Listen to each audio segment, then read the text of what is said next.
1 cup সুজি দিয়ে অতিথি আপ্যায়নে কিংবা বিকেলে নাস্তার জন্য ঝটপট এই নাস্তাটিকে সহজে আর কম সময়ে বানিয়ে ফেলতে পারবেন।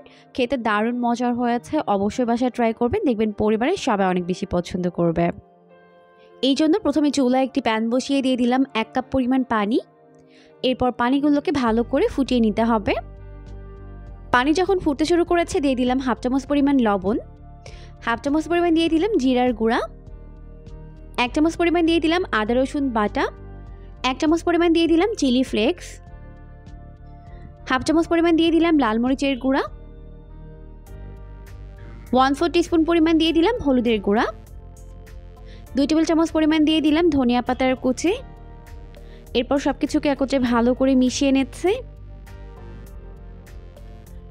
সবকিছুকে ভালো করে মিশিয়ে নেওয়ার পর এখন এর মধ্যে অ্যাড করে দিচ্ছি 1 কাপ পরিমাণ সুজি। আর এটা কিন্তু ভাজা সুজি না, কাঁচা সুজি। এখন খুব ভালো করে এটাকে মিশিয়ে একটি ডো তৈরি করে নিতে হবে। এখন একটু সময় নিয়ে ভালো করে এটাকে মিশিয়ে নিচ্ছে। তো এভাবে জাল করতে করতে সুজিগুলো কিন্তু ভালোভাবে সিদ্ধ হয়ে যাবে।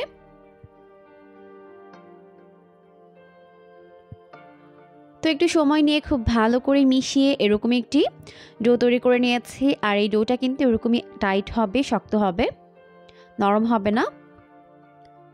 এখন আমাদের ডোটি একদম পারফেক্টভাবে রেডি হয়ে গেছে। এই পর্যায়ে এটাকে চুলা থেকে নামিয়ে নিব। চুলা থেকে নামিয়ে নেওয়ার পর এটাকে খুব ভালো করে ঠান্ডা করে নিতে হবে। তো চুলা থেকে নামিয়ে নেওয়ার পর এটাকে খুব ভালো করে ঠান্ডা করে নিয়েছে, তবে খুব বেশি ঠান্ডা না, কুসুম গরম থাকবে। এখন এখানে অল্প একটু ময়দা দিয়ে ভালো করে এটাকে এভাবে মেখে নিচ্ছে।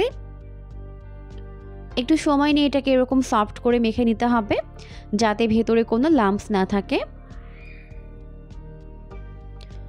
তো খুব ভালো করে মেখে নেওয়ার পর এখন আমি এটাকে একটি সমতল জায়গায় নিয়ে নিচ্ছি। আমি এটাকে একটি বোর্ডের উপরে নিয়ে নিলাম। আর এখানে একটু ময়দা দিয়ে এখন আমি এটাকে বেলে নিব। তো এই ডোটিকে আমি 2টি ভাগে ভাগ করে নিয়েছি। প্রথমে একটি ভাগ আমি বেলে নিচ্ছি, পরের ভাগটা আমি পরে বেলে নিব। এখন একটু ময়দা দিয়ে আবারও ভালো করে এটাকে গোলাকার একটি শেপ দিয়ে নিব। এরপর আমি এটাকে বেলে নিব।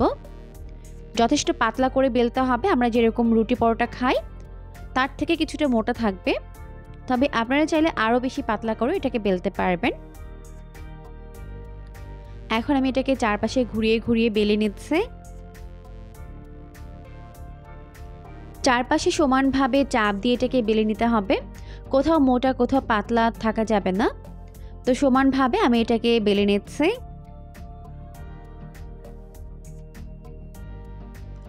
তো সমান করে বেলে নেওয়ার পর এখন আমি এটাকে কেটে নিব। তার জন্য আমি এখানে এরকম একটি কুকি কাটার নিয়েছি।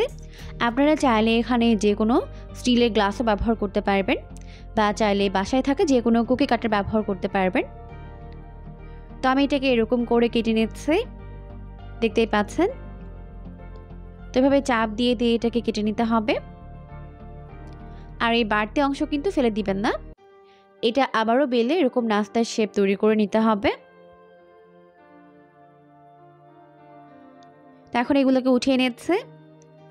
বাকি ডোয়ের সঙ্গে আমি এটাকে আবারও বেলে নিব। তো এই পর্যায়ে আমাদের সবগুলো নাস্তার শেপ তৈরি করে নেওয়া হয়ে গেছে। এরপর আমি এগুলোকে ফ্রাই করে নিব।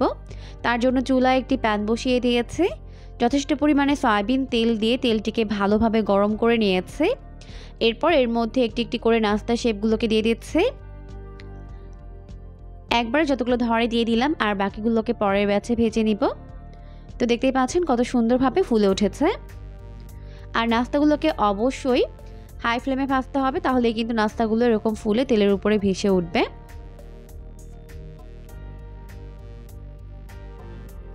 তো এখন উল্টে পাল্টে নাস্তাগুলোর দুইটা সাইড এরকম গোল্ডেন ব্রাউন করে ফ্রাই করে নিচ্ছে।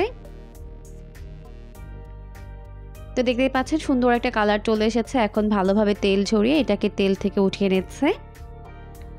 লুকটা অনেক বেশি ইয়াম্মি হয়েছে, খেতেও কিন্তু হয়েছে দারুণ মজার। এখন সবগুলো নাস্তা আমি সেমভাবেই ভেজে উঠিয়ে নিব। আর অবশ্যই কিন্তু নাস্তাগুলোকে চুলার আঁচটিকে হাই ফ্লেমে রেখে ভেজে নিতে হবে, নাহলে কিন্তু নাস্তাগুলো ফুলকো হবে না। তো এইভাবেই আমি সবগুলো নাস্তা ভেজে উঠিয়ে নিয়েছি। দেখতেই পাচ্ছেন লুকটা কত বেশি ইয়াম্মি হয়েছে। এই নাস্তাগুলো খেতেও কিন্তু হয় দারুণ মজার। এখন চাইলে পছন্দ মতো সস কিংবা চাটনির সঙ্গে সার্ভ করতে পারবেন। আশা করছি রেসিপিটি ভালো লেগেছে। ভালো লাগলে বাসায় ট্রাই করবেন, দেখবেন পরিবার ছোট বড় সবাই অনেক বেশি পছন্দ করবে। কিংবা হুটহাট মেহমান আপ্যায়নে তৈরি করতে পারবেন। আশা করছি রেসিপিটি ভালো লেগেছে। ভালো লাগলে বাসায় ট্রাই করবেন। পরবর্তী ভিডিও দেখার আমন্ত্রণ জানিয়ে বিদায় নিচ্ছি। সবাই ভালো থাকবেন। আল্লাহ হাফিজ।